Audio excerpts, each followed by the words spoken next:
All four appeared to have been beaten and one was brought to court in a wheelchair. They were charged with committing an act of terrorism. The Islamic State group, or IS, said it carried out Friday's outrage at Crocus City Hall and posted video evidence.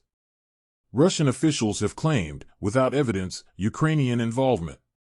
Kyiv says the claim is absurd. The graphic video released by IS, showing attackers firing on the crowd inside the concert hall, has been verified as genuine by the BBC. However, no Russian official has acknowledged the claim, and Kremlin spokesman Dmitry Peskov said in a news conference on Monday that it was inappropriate to comment on it until the investigation had been completed. He also said that because of the tense international situation there was little collaboration between countries on fighting terrorism. France has raised its terror alert to the highest level, with President Macron saying on Monday that the Islamic State group behind the Moscow attack had also recently been targeting France. Rescuers are continuing to search the rubble of the concert hall for victims, and regional officials said the operation would carry on through Tuesday afternoon. The four suspects were named by Russian authorities as Dalitzan Mirzoyev, Saidakrami Muradalai Rakabalazota, Shamsuddin Faradouni, and Mohammad Sober Fayzov. Video showed three of them being marched bent double by masked police into Bamani District Court in the Russian capital.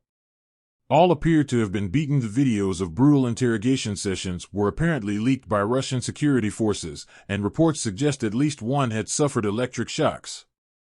Asked about the alleged torture, Mr. Peskov refused to comment.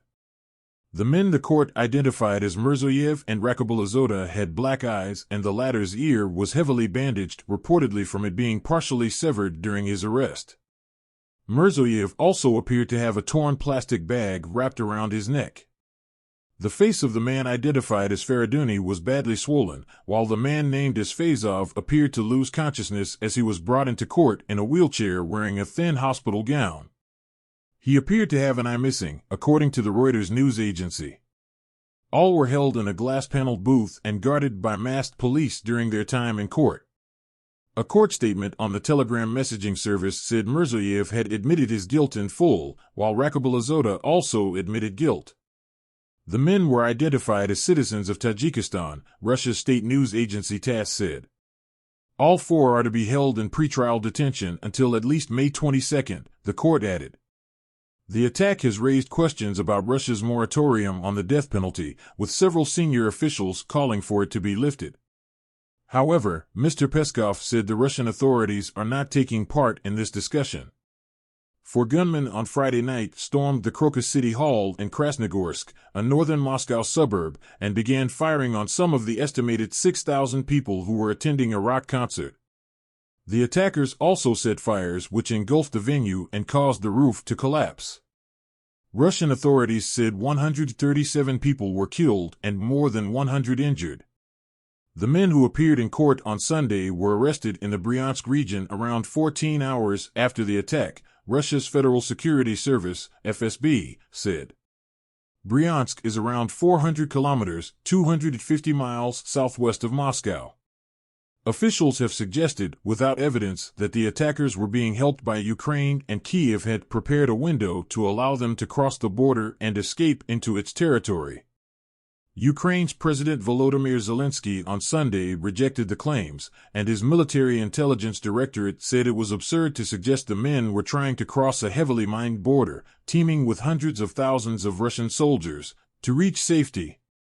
Adrienne Watson, the U.S. National Security Council spokeswoman, said that IS bore sole responsibility for this attack. There was no Ukrainian involvement whatsoever. 7 other people have been arrested in Russia suspected of aiding the attack.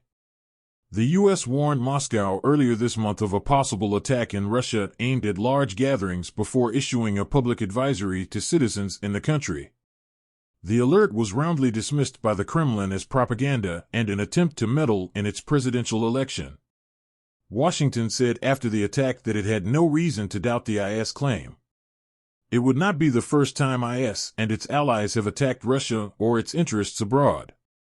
The group claimed the bombing of a Russian aircraft over Egypt in 2015 with 224 people on board, most of them Russian citizens. It also claimed a 2017 bomb attack on the St. Petersburg metro, which killed 15 people. Security analysts say the group considers Russia a primary target for a number of reasons, including the country's role in destroying IS's power base in Syria while securing President Bashar al-Assad's rule, Moscow's two brutal wars in Muslim-majority Chechnya in 1994 to 2009, and the Soviet-era invasion of Afghanistan. The U.S. and other Western intelligence agencies have said the attack was probably carried out by the Khorasan branch of IS, known as ISIS-K, which chiefly operates in Afghanistan and parts of Central Asia. It is among the most able and active of the IS offshoots, and was responsible for deadly suicide attacks at Kabul airport during the chaotic American withdrawal of August and September 2021.